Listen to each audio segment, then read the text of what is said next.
आज हम लोग समझने वाले हैं समीकरण का प्रकृति। ठीक है, जैसे दो चर वाले रैखिक समीकरण है तो उसका एक हल होगा कि अनेक हल होगा, उसका प्राकृतिक है जो आश्रित होगा या फिर विरोधी होगा या अविरोधी होगा। तो ये चीज़ कैसे जांच करेंगे हम लोग। ऐसा क्वेश्चन 10th में 2 या 3 नंबर का पूछता है या तो फिर ऑब्जेक्टिव में भी पूछेगा। ठीक है, तो उसको कैसे चेक करना है, ऐसे दे देगा क्वेश्चन कि इसको चेक करें कि निम्न समीकरण में ये इसका कितना हल होगा। ठीक है, तो उसका प्राकृतिक हम लोग जांच करके और बता दे सकते हैं। ठीक है, जैसे क्वेश्चन रहेगा 2x माइनस 3y प्लस 1 बराबर 0, 3x प्लस y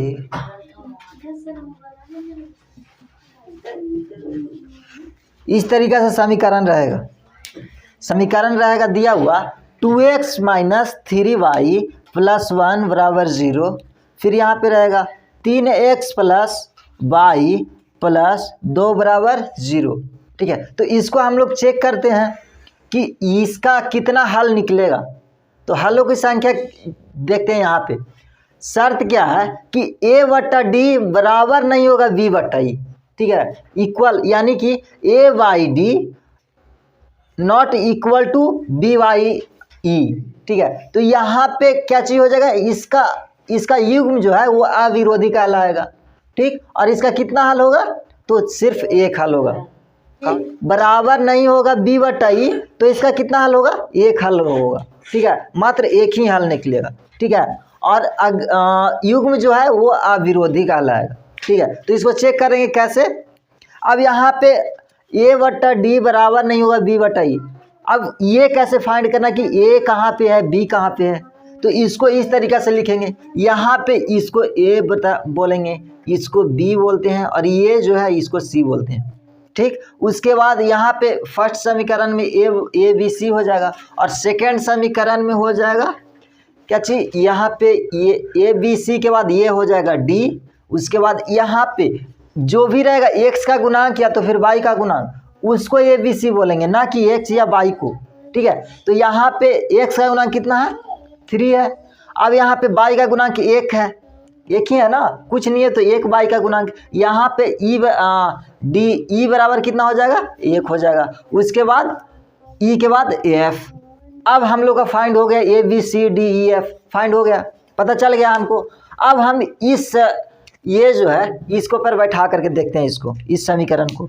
तो कितना है, a बराबर कितना है 2, यानी कि यहाँ पे हम लोग करते हैं तो कितना 2 बट्टा 3 हो जाएगा। a बाई डी बराबर नहीं है, यानी कि पहले हम ऐसे करके देखते हैं। यहाँ पे कितना हो जाएगा, यहाँ पे प्लस है तो प्लस हो गया, यहाँ पे भी प्लस है प्लस। यहाँ पे क्या चाहिए, बाई का गुणांक जो है कितना है, -3 है, तो -3 कर देंगे। अब यहाँ पे बाई का गुणांक कितना है, तो ओनली 1 है। ठीक है, अब देखते हैं कि ये जो है इसके बराबर है कि नहीं है। 2 बटा 3 यहाँ पे, और यहाँ पे -3 बटा 1 है, इसके बराबर कभी भी हो सकता है क्योंकि ये ऑलरेडी माइनस में है, तो ये तो इसके बराबर नहीं होगा। यानी कि यहाँ पे पहला वाला जो शर्त है वो सेटिस्फाइड कर रहा है मेरा। यानी कि क्या चाहिए, a बट्टा डी बराबर नहीं होगा b बट्टा ई, a बट्टा डी बराबर नहीं है b बट्टा ई, यानी कि इसका जो युग्म है वो अविरोधी कहलाएगा। इसको अगर सॉल्व करेंगे तो सिर्फ एक ही हल निकलेगा, x और y का मान सिर्फ निकलेगा। ठीक है, अब उसी तरीका से देखते हैं दूसरा को। ठीक है, दूसरा में क्या चाहिए, आश्रित है, युग्म क्या चाहिए कहलाता है, आश्रित, और इसका जो हल है वो अनगिनत होगा। तो इस तरीका का क्वेश्चन कैसे होगा जो देखते हैं हम लोग। इस क्वेश्चन को देखेंगे, देखिए समझिए। ऐसे तो ये देखने में 2 4 वाले रैखिक समीकरण एकदम आसान लग रहा होगा, निकलेगा तो अनगिनत निकलेगा। ठीक है, कैसे जो देखते हैं हम लोग का जो आंसर निकलता था वो ये अनुसार रहता था, तब निकलता था x और y का मान। यह जो हल है वो अनगिनत होगा, कैसे जो देखते हैं हम लोग। तो यहाँ पे क्या चाहिए, शर्त क्या चाहिए, a बट्टा डी बराबर b बट्टा ई बराबर e बट्टा एफ। उसी तरीके से यहाँ पे क्या चाहिए, a बराबर 1 हो जाएगा, यहाँ पे b बराबर 2, c बराबर 3, यहाँ पे d, यहाँ पे e, उसके बाद f।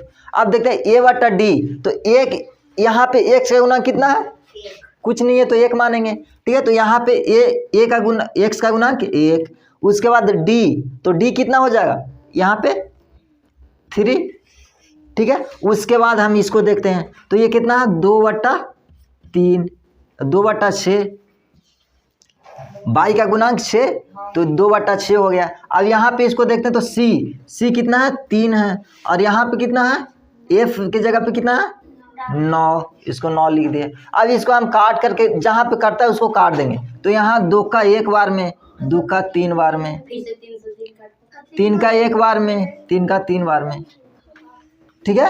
इसी को सिर्फ काटना है, ठीक ना कि ऐसे ऐसे, ठीक है।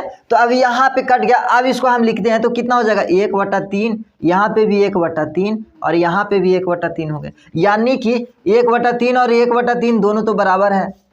फिर यहाँ पे देखते हैं तो यहाँ पे भी 1/3 और यहाँ पे भी 1/3 यानी कि बराबर है, यानी कि ये जो है ये इक्वेशन सेकंड पे क्या चीज कर रहा है, मेरा फॉलो कर रहा है। तो इसका जो हल है वो अनगिनत हल होगा, ठीक है। एक बार निकालेंगे तो कुछ और, 2 बार निकालेंगे तो कुछ और ये इसका युग्म जो है वो आश्रित कहलाता है।